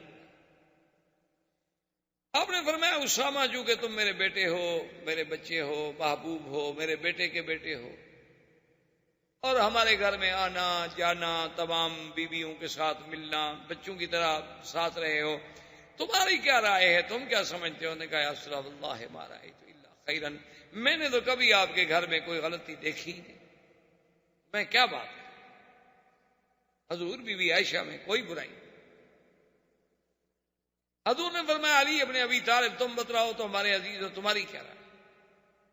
تو حضرت علی کہتے ہیں کہ خدا کی قسم ہے میرا مقصد صرف یہ تھا کہ حضور کے ذہن پر جو بوجھ ہے نا وہ کسی طرح اتر جائے. میں نے کہا یا رسول اللہ ایک عورت کی وجہ سے اتنا اہمیت دینی اور اتنا دکھ پریشانی لے لینی کیا ضرورت ہے؟ آپ کچھ شادی کرنا چاہیے اور شادی کر لو، بس کیا ہے؟ اگر ایسی کوئی بات ہے تو ایک عورت کا ہی ہے نا مسئلہ. اور اگر آپ تحقیق چاہتے ہیں تو پھر بی بی عائشہ کی جو خادمہ ہے بی بی بریرہ، جو ان کی کنیز ہے، ان سے تحقیق کریں، چونکہ کنیز 24 گھنٹے قریب رہتی ہے، اس کو زیادہ معلومات ہو سکتی ہے. حضور نے فرمایا اچھا علی تم تحقیق. حضرت علی رضی اللہ تعالیٰ نے بی بی بریرہ کو بلایا اور کہا کہ بتلاؤ. اس نے کہا کہ علی خدا کی قسم واللہ ما علمت علیہ خیرا، میں نے تو بی بی عائشہ کا کبھی کوئی غلطی نہیں دیکھی. ہاں ایک دفعہ ایک غلطی دیکھی تھی کہ میں نے آٹا گوندا اور آٹا بی بی کو دے کے میں چلی گئی کہ اس آٹے کا خیال رکھنا. میں واپس آئی تو یہ کھیل رہی تھی اور آٹا جو تھا بکری کھا رہی تھی. یعنی غافل تو ہے، بچیوں والی باتیں تو ہیں اس میں، اتنا تو ہے کہ غفلت کر جاتی ہے، کسی چیز کو سنبھال نہیں پاتی، لیکن یہ تو نہیں کہ میں نے اس پہ کبھی گناہ دیکھا. حضرت علی غصے میں آ گئے، انہوں نے کہا کہ بریرہ دیکھو سیدھی بات کر، یہ میرے نبی کی عزت کا مسئلہ ہے، اگر ایسی بات ہے تو میں تو تیری چمڑی نکال دوں. انہوں نے کہا تمہاری جو مرضی ہے کہو، میں نے تو بی بی عائشہ پہ کبھی گناہ دیکھا ہی نہیں، میں کیا کروں. یہ اصل وجہ تھی جو بی بی عائشہ اور حضرت علی کی ناراضگی ہو گئی، جس کو پھر لوگوں نے بڑا چڑھا دیا. اصل وجہ یہ تھی کہ بی بی عائشہ اس بات کو ہمیشہ یاد کرتی تھی کہ حضرت علی تو آخر کچھ ہو، کتنا بڑا مقام ہو، لیکن میرے تو بیٹے تھے، ان کو بھی اپنی ماں کے بارے میں شبہ تھا کہ میری آپ کنیز کو کہیں کہ تمہاری چمڑی اتار دوں گا. اور نبی سے کہتے ہیں کہ جی حضور بی بی کو چھوڑ دیں اور شادی کر لیں. اگر حضور غصے میں مجھے طلاق دے دیتے تو میں تو ساری زندگی کے لیے ماری جاتی. تو یہ کیسا میرا بیٹا ہے جو ایسے مشورے دے رہا ہے. حالانکہ حضرت نے کہا کہ واللہ عائشہ خدا کی قسم حضور جب اتنے اداس تھے تو میں حضور کو کیسے تسلی دوں؟ حضور کو مطمئن کرنے کا تم مجھے بتاؤ میرے پاس کیا حال تھا. یہی تھا کہ دیکھو جی میں نے نوکرانی کو ڈانٹا ہے، میں نے بی بی بریرہ کو ڈانٹا ہے، میں نے یہ تحقیق کی، میں نے یہ تحقیق کی، اور حضور کے دماغ سے بوجھ اتارنے کے لیے میں نے کہا حضور اگر آپ چاہتے ہیں تو چھوڑ دیں. تو یہ سارے واقعات ہونے کے بعد حضور صلی اللہ علیہ وسلم نے بعض روایات میں ہے کہ آپ نے سیدنا عمر کو بلایا. آپ نے فرمایا عمر تمہاری کیا رائے؟ اس نے کہا حضور میں آپ کے گھر کے بارے میں بات کر سکتا ہوں. آپ نے فرمایا میں پوچھ رہا ہوں، میرا حکم ہے. تو انہوں نے کہا حضور اگر تو آپ کا حکم ہے تو پھر میں بھی آپ سے کچھ پوچھوں تو آپ ناراض تو نہیں ہو جائیں گے؟ حضور نے فرمایا کہ بالکل نہیں. انہوں نے کہا حضور یہ تو بالکل واضح مسئلہ ہے، آپ مجھے یہ بتائیں کہ عائشہ کے ساتھ شادی آپ نے خود کی ہے یا اللہ نے کرائی ہے؟ نے کہا حضور یہ تو 2 اور 2 4 کا مسئلہ ہے، یہ تو مسئلہ ہے ہی نہیں کوئی مشکل. کیا مطلب؟ نے کہا حضور آپ یہ فرمائیں تزوجت بعائشہ او ان اللہ زوجک بعائشہ، آپ نے خود شادی کی یا اللہ نے کرائی؟ انہوں نے فرمایا عجیب بات کر رہے ہو، تو جبریل تصویر لے کے آئے، اللہ کے حکم سے شادی ہوئی. تو انہوں نے کہا حضور ہمیں اپنے بیٹوں کے لیے اچھی عورتیں مل جاتی ہیں، اللہ کو اپنے نبی کے لیے پاک بیوی نہیں ملی. کیا بات کر رہے ہیں؟ یعنی اللہ نہیں ڈھونڈ سکے اپنے نبی کے لیے کوئی اچھی لڑکی؟ اور انہوں نے کہا حضور اچھا مجھے یہ بتلائیں یہ مکھیاں جو اڑتی پھرتی ہیں یہ آپ کے بدن پہ بیٹھتی ہیں؟ حضور نے فرمایا کہ نہیں، اللہ نے مجھے گندگی سے محفوظ رکھا ہے. انہوں نے کہا حضور اللہ آپ کے بدن پہ گندی مکھی نہیں بیٹھنے دیتا، گندی عورت بیٹھنے دیتا ہے؟ کیا بات کر رہے ہیں؟ فسر عن رسول اللہ. صحابہ کہتے ہیں حضور کا چہرہ جیسے گلاب کا پھول کھلتا ہے نا، کھل گیا کہ واقعی میرا گھر تو پاک ہے، میں تو بلا وجہ پریشان. حضور فوراً تشریف لے آئے. بی بی عائشہ کہتی ہے میں لیٹی ہوئی تھی. حضور نے فرمایا کہ اچھا عائشہ دیکھو اگر کوئی غلطی ہے کچھ ہے تو بھی اللہ توبہ کرو. اور جب حضور نے یہ کہا تو بی بی عائشہ کہتی ہے کہ میں بھی تو آخر کرشی خاندان کی عورت تھی نا، میرے آنکھوں میں بھی خون ہوتا، میرے پھر جذبات قابو میں نے اپنے ابا اماں سے کہا عجیب رسول اللہ جواب دیں حضور کو. انہوں نے کہا ماذا نقول، ہم کیا جواب دیں؟ میں نے کہا یا رسول اللہ تو میں نہیں توبہ کرتی. آج میرا وہی حال ہو گیا ہے کہ اگر میں جھوٹ کا اقرار کر لوں تو آپ مجھے سچا مانیں گے، اور اگر میں سچی بات کروں کہ میں بے گناہ ہوں، میرا کوئی گناہ نہیں ہے، تو آپ مجھے نہیں مانتے. میرے ماں باپ بھی میری صفائی دینے کے لیے تیار نہیں، آپ اللہ کے نبی ہو کر مجھے کہتے ہیں توبہ کرو، اس کا مطلب ہے کہ آپ مجھے گناہ گار سمجھتے ہیں. میں نہیں توبہ کی، میں نے گناہ کیا نہیں، واللہ بریۃ، میرا اللہ گواہ ہے کہ میں بری. اور بیوی کہتی ہے کہ میں نے کہا کہ یا رسول اللہ میرے پاس کوئی جواب نہیں مگر میں وہی جواب کہوں گی. کہتی ہے اس غصے میں، اس اپنے جذبے میں آ کے میں حضرت یعقوب کا نام بھی بھول گئی، مجھے حضرت یعقوب کا نام بھی بھول گیا. میں نے کہا اقول کما قال ابی یوسف، جیسے یوسف کے ابا نے کہا تھا میں بھی وہی بات کہتی ہوں، لیکن مجھے یعقوب علیہ السلام کا نام بھی اس غصے میں بھول گیا. فصبر جمیل واللہ المستعان علی ما تصفون. میں نے کہا حضور پھر میرا بھی وہی جواب ہے کہ میں صبر کرتی ہوں، اللہ میری مدد کرے. کہتی ہے اس کے بعد وحی نازل ہونی شروع ہوئی اور میں نے دیکھا میرے ابا اماں کی جان نکل رہی ہے کہ خدا جانے وحی آ گئی، کیا ہوتا ہے پتہ نہیں، ہماری بیٹی کے بارے میں کیا حکم آتا ہے. لیکن کہتی ہے اللہ مطمئنہ، میں مطمئن تھی، مجھے پتا تھا کہ اللہ پاک بے گناہ کے خلاف تو بات تھوڑی فرمائیں گے، اللہ عادل ہے.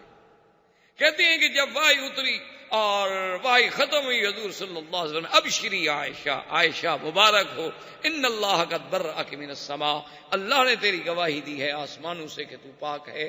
حضرت ابی بکر نے کہا قومی عائشہ فشکری رسول اللہ، عائشہ اٹھو اللہ کے نبی کا شکریہ ادا کرو. عائشہ کہتی میں نے کہا لا اشکر رسول اللہ، میں اللہ کے نبی کا شکریہ ادا نہیں کرتی، آپ نے مجھ پر کون سا اعتماد کیا ہے. انی اشکر الذی انزل الوحی من العرش، میں اس کا شکر ادا کروں گی جس نے عرش سے میری گواہی دی. اور بی بی عائشہ فرماتی ہیں خدا کی قسم ہے مجھے یہ امید نہیں تھی کہ میرے بارے میں قرآن اترے گا اور قیامت تک پڑھا جائے گا. میں سمجھتی تھی کہ زیادہ سے زیادہ اللہ حضور کے دل میں بات ڈال دیں گے کہ بھی آپ کی بیوی پاک ہے، یا زیادہ سے زیادہ حضور صلی اللہ علیہ وسلم کو خواب دکھلا دیا جائے گا کہ آپ کی بیوی پاک ہے. لیکن میں یہ امید نہیں کر سکتی تھی کہ میرے بارے میں اللہ قرآن اتاریں گے اور قرآن قیامت تک پڑھا جائے گا. لولا اذ سمعتموہ قلتم ما یکون لنا ان نتکلم بہذا سبحانک ھذا بہتان عظیم. اللہ نے قرآن کا پورا رکوع اتارا بی بی عائشہ صدیقہ کی شان. اسی لیے آج دیکھیں دنیا میں اختلاف ہے کہ بھی شیعہ کافر ہے یا نہیں ہے، لیکن اس پہ پوری دنیا کے علماء اہل سنت کا اتفاق ہے کہ جو آدمی بی بی عائشہ کو پاک نہ سمجھتا ہو اس کے کفر میں کوئی شک نہیں، کیونکہ بی بی عائشہ کی برات تو قرآن میں ہے. اب جو بی بی عائشہ کو پاک نہ سمجھے اس کا مطلب یہ ہے کہ اس نے قرآن کا انکار کر دیا، اس نے تو اللہ کے فرما اور قرآن کی ایک آیت کا انکار جو ہے وہ کفر ہے۔ تو بی بی عائشہ کو اللہ نے یہ عظمت اور یہ شان عطا فرمائی، اور اللہ نے حکم دیا کہ جن لوگوں نے، اچھا خدا کی قدرت دیکھو کہ جو منافقین تھے انہوں نے تو بات کی نا طریقے سے، لیکن مسلمان بیچارے تو کھل کے بات کہہ بیٹھے۔ تو 3 مسلمانوں جن میں حضرت حسان، حضرت مصطح اور بی بی حمنہ، ان کو جھوٹی تہمت لگانے کے کوڑے لگائے گئے، اور حضرت ابو بکر صدیق نے جو مصطح پہ خرچ کرتے تھے، آپ نے فرمایا واللہ لا انفق بعد ذلك، خدا کی قسم ہے کہ مصطح آج کے بعد پھر میں تمہارے اوپر خرچ نہیں کروں گا کہ تم بھی میری بیٹی پہ تہمت لگانے میں شریک ہو جاؤ اور میں تمہارے گھر کے خرچے برداشت کروں۔ اللہ نے قرآن نازل کیا الا تحبون ان یغفر اللہ لکم واللہ غفور الرحیم، کیا تم یہ نہیں چاہتے ہو کہ تم بھی معاف کر دو جیسے اللہ نے معاف کر دیا ہے؟ تو حضرت صدیق نے کہا تبت الی اللہ، میں قسم کا کفارہ دوں گا، مصطح پہلے جو میں تمہیں خرچ دیتا تھا اب اس سے دگنا خرچ ادا۔ تو یہ سارے واقعات جو ہیں یہ 5 ہجری کے بعد پیش آئے، 6 ہجری کی ابتدا ہو چکی تھی، زندگی باقی تو بات باقی۔ وما علینا الا البلاغ، والسلام علیکم ورحمۃ اللہ وبرکاتہ۔ برادران اسلام، واجب الاحترام بزرگوں، دوستوں، بھائیوں، عزیز نوجوانوں، دروس سیرہ نبویہ کے ضمن میں سرکار دو جہاں صلی اللہ علیہ وسلم کی سیرت طیبہ ابتدا سے لے کر اختصار کے ساتھ ہم 6 ہجری کے واقعات پہ پہنچے تھے، جس میں افک سیدہ عائشہ رضی اللہ تعالی عنہ، اور اس عظیم واقعے کے بعد براءت سیدہ عائشہ رضی اللہ تعالی عنہ کے بعد سرکار دو جہاں صلی اللہ علیہ وسلم نے ایک خواب دیکھا، اور اس خواب میں اللہ تبارک و تعالی نے حضور صلی اللہ علیہ وسلم کو یہ دکھلایا کہ حضور صلی اللہ علیہ وسلم اپنے صحابہ کے ساتھ عمرہ کر رہے ہیں، اراکین عمرہ سے، ارکان عمرہ سے فارغ ہو کر سر مڈا رہے ہیں، کوئی بال کٹا رہے ہیں اطمینان کے ساتھ، کوئی خوف نہیں ان پہ۔ کہ خواب جو ہے سرکار دو جہاں صلی اللہ علیہ وسلم، اصل مسئلہ یہ ہے کہ ایک عام انسان کا خواب ہوتا ہے اور ایک اللہ کے مقبول بندوں کا خواب ہوتا ہے، اور ایک انبیاء علیہم الصلاۃ والتسلیم کا خواب۔ وہ ایک خواب ہوتا ہے عامۃ المسلمین کا، یعنی عام مسلمانوں، اس میں تو کبھی خیر بھی ہوتی ہے، کبھی شر بھی ہوتا ہے، کبھی اچھا بھی ہوتا ہے، کبھی برا بھی ہوتا ہے، کبھی احلام بھی ہوتے ہیں، کبھی جو ہمارے اوپر دن میں واقعات گزرتے ہیں اسی کا ایک عکس جو ہے وہ لا شعور سے شعور کی طرف منتقل ہوتا ہے۔ اور ایک خواب ہوتا ہے اہل اللہ کا، اللہ کے اولیاء کا، عباد اللہ الصالحین کا، وہ تقریباً خیر ہوتا ہے اور تقریباً زیادہ حق اور سچ کے قریب ہوتا ہے۔ اور ایک خواب ہوتا ہے اللہ کے انبیاء کا، انبیاء علیہم الصلاۃ والتسلیم کا جو خواب ہوتا ہے وہ تو بالکل ایسے ہوتا ہے جیسے ان پر اللہ کی وحی نازل ہو، یعنی جیسے وحی میں کوئی شبہ نہیں، نبی کے خواب میں بھی کوئی شبہ۔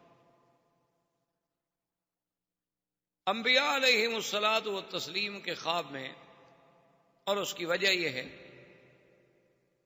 کہ نبی جتنے اللہ نے بھیجے ہیں علیہم الصلاۃ والتسلیم، ان کو اللہ نے شیطان کے حملے اور تسلط سے محفوظ رکھا، یعنی شیطان ان پر حملہ نہیں کر سکتا۔ تو جب شیطان کے تسلط سے محفوظ ہو گئے تو اب صاف بات ہے کہ انہیں جو بھی رویا ہوگا، خواب ہوگا، وہ رحمان سے ہوگا، شیطان سے تو ہو ہی نہیں سکتا۔ اس لیے انبیاء علیہم السلام کے خواب کو اور ایک عام مسلمان کے خواب کو، آسمان و زمین کا فرق ہے، یعنی وہ تو وحی ہے، اور ایک عام مسلمان کے خواب کو، اور ایک عام مسلمان کے خواب کو آسمان و زمین کا فرق ہے۔ اس لیے انبیاء علیہم السلام کے خواب کو اور ایک عام مسلمان کے خواب کو، آسمان و زمین کا فرق ہے، یعنی وہ تو وحی ہے، اور ایک عام مسلمان کے خواب کو اور ایک عام مسلمان کے خواب کو، آسمان و زمین کا فرق ہے۔ جیسے کہ سیدنا ابراہیم الخلیل علیہ الصلوۃ والتسلیم نے بھی خواب دیکھا تھا کہ اپنے بچے کو ذبح کر رہے ہیں، اور اس کے بعد بڑا تفصیل سے واقعہ ہے۔ اب اس ضمن میں تو صرف چونکہ بعض اہم باتیں میں عرض کرنے کی کوشش کرتا ہوں تاکہ معلومات ہو جائیں۔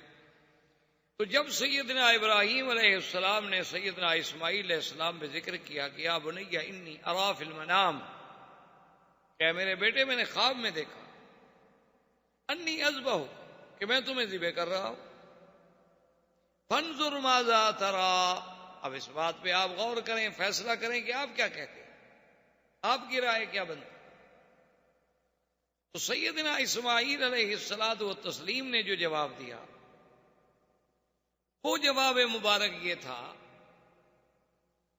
قال یا ابت افعل ما تؤمر، کہ ابا جان آپ کریں جو اللہ نے آپ کو حکم دیا۔ یعنی وہ سمجھتے تھے کہ میرے باپ کا خواب جو ہے وہ اللہ کا حکم ہے، وہ صرف خواب نہیں۔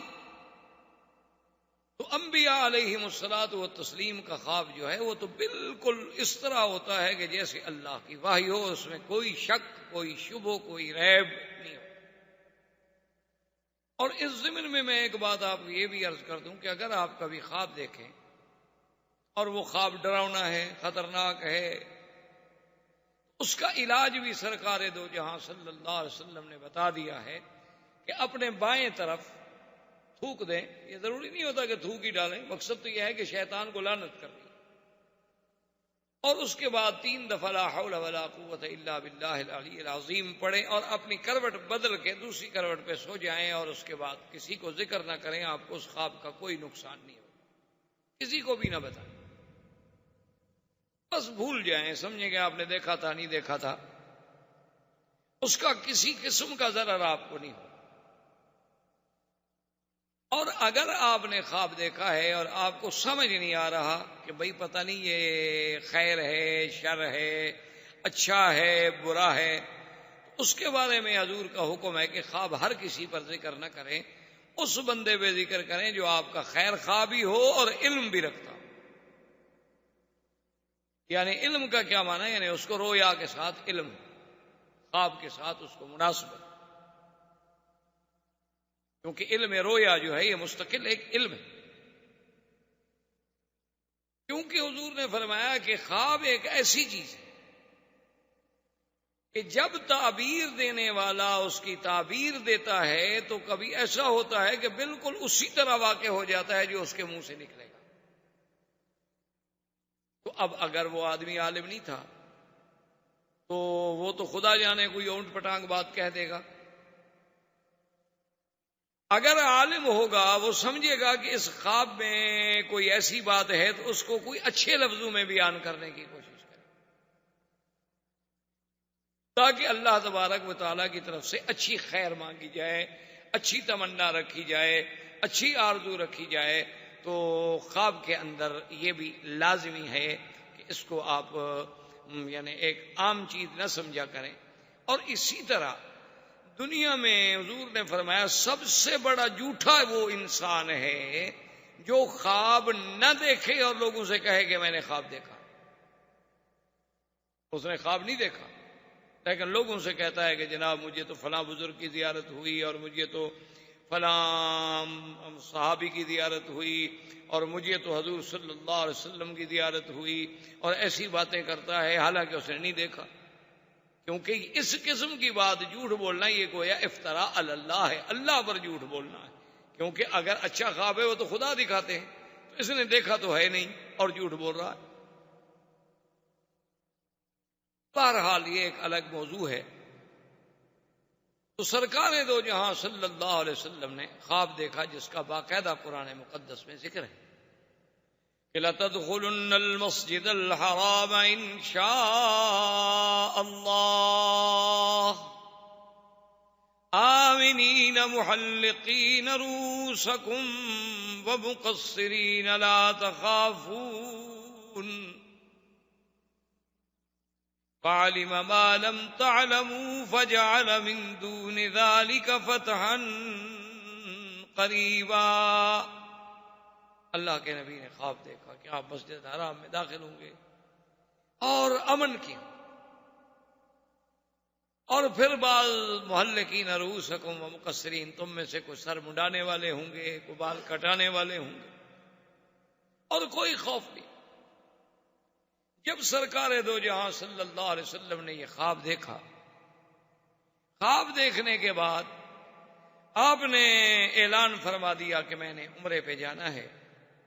اور جو آدمی اپنی خوشی سے، اپنی خواہش سے، اپنی تمنا سے عمرے پہ جانا چاہیں وہ میرے ساتھ عمرے پہ چلیں، اور جو آدمی نہ جانا چاہے کوئی پابندی نہیں. تو بہرحال حضور صلی اللہ علیہ وسلم کے ساتھ تقریباً جو صحیح روایات میں موجود ہے 1400 صحابہ تیار ہوئے جنہوں نے عمرے کا ارادہ فرمایا. حضور صلی اللہ علیہ وعلا آلہ و اصحابہ وسلم صحابہ کو لے کر مدینہ منورہ سے روانہ ہوئے، اور ذوالحلیفہ پر، جسے آج کل بیر علی کہتے ہیں، جو آج کل مشہور جگہ ہے مدینہ منورہ سے 6-7 کلومیٹر کے فاصلے پہ، اسے ابیار علی کہا جاتا ہے، بیر علی کہتے ہیں. پرانے دور میں اس کا نام ذوالحلیفہ. بعض لوگوں نے یہ کہانیاں بھی بنا رکھی ہیں کہ جی یہاں ایک دیہ ہوتا تھا اور حضرت علی نے اس کو پکڑ کے کنویں میں قید کر دیا تھا، اس لیے اس کنویں کا نام بیر علی رکھ دیا گیا. یہ سب کہانیاں ہیں، من گھڑت اور جھوٹی باتیں ہیں جس کا حقیقت سے کوئی تعلق نہیں. عرب کی عادت ہے کہ وہ اپنے ابیار کو، اپنے باغات کو، اپنے زمینوں کو، اپنے عمارتوں کو، اپنی جائیدادوں کو جس کی ہو اس کے نام کے ساتھ منسوب کر دیتے. حضور صلی اللہ علیہ وسلم نے وہاں سے احرام باندھا اور میقات سے آپ نے عمرے کی نیت. اسی لیے علماء کرام کا اتفاق ہے، جمہور ائمہ اربعہ کا، کہ آدمی جب میقات پہ آئے تو بغیر احرام کے سیدھا حرم آ رہا ہو تو مکے میں داخل نہ ہو. کو بعض ائمہ اس بات کی رعایت دیتے ہیں کہ بھئی اگر ایک آدمی نوکری کے لیے گیا ہے یا ڈپٹی کے لیے گیا ہے یا کسی دوست کو ملنے گیا ہے، اس کی نیت عمرے کی تھی ہی نہیں، تو اگر وہ احرام نہ باندھے تو اس پہ دم نہیں پڑے گا. لیکن امام ابو حنیفہ رحمۃ اللہ علیہ اس مسلک میں بہت سخت ہیں، وہ فرماتے ہیں کہ بالکل نہیں، میقات میقات ہے، میقات سے آپ بغیر احرام کے نہیں گزر سکتے. اور یہ پہلے بھی میں نے آپ سے عرض کیا تھا کہ امام ابو حنیفہ رحمۃ اللہ علیہ، اللہ سب ائمہ پہ رحمتیں فرمائے، اللہ سب پہ اپنی کروڑوں رحمتیں نازل فرمائے، لیکن وہ مسئلے کا احوط پہلو لیتے ہیں، یعنی ایک ایسا پہلو اختیار کرتے ہیں جو زیادہ جامع ہے، جس میں زیادہ احتیاط. اب دیکھیں نا جی، مثلا آپ احرام سے آ رہے تھے، میقات سے آپ کی ڈپٹی پہ گئے تھے یا ڈپٹی کے لیے آ رہے تھے، لیکن اگر آپ نے احرام باندھ لیا ہے تو کوئی امام اس کو غلط تو نہیں کہتا کہ آپ نے کیوں باندھا. جو اجازت دے رہے ہیں وہ بھی صرف کہتے ہیں اجازت ہے، یعنی دم نہیں پڑے گا، جرمانہ نہیں ہوگا. وہ یہ تو نہیں کہتے کہ ایسا کریں اچھی بات ہے. اچھا، اگر بفرض محال قیامت میں لازمی طور پر 2 مجتہدوں کا اتحاد ہے، لیکن ایک کا اتحاد حق ہوگا. اگر قیامت کے دن اجتہاد یہ حق ہو گیا کہ بھئی اگر کوئی ڈپٹی والا ہے یا کوئی دوست کے ملنے والا ہے عمرہ نہ کرے تو اس پہ کوئی جرمانہ نہیں، ٹھیک ہے، کوئی بات نہیں، اچھی بات ہے، بچ گئے بیچارے. لیکن جس نے عمرہ کیا ہوا ہے اس کا ثواب تو اللہ ضائع نہیں کریں گے بھی تم نے عمرہ کیوں کیا تھا. اور جس نے عمرہ نہ کیا اور قیامت والے دن فیصلہ یہی ہوا کہ نہیں عمرہ کرنا ضروری تھا، تو جن نے نہیں کیا وہ کیا کریں گے؟ وہ کون سے محاسن اس کے بدلے میں ادا کریں گے؟ اور پھر امام صاحب یہ فرماتے ہیں کہ مجھے یہ بتائیں کہ کیا حضور پاک نے بھی کبھی کسی میقات سے تجاوز کیا ہو بغیر احرام کے؟ احباب کرام، اس کے بعد اب آپ اس مبارک سلسلے کی CD نمبر 22 سماعت فرمائیں.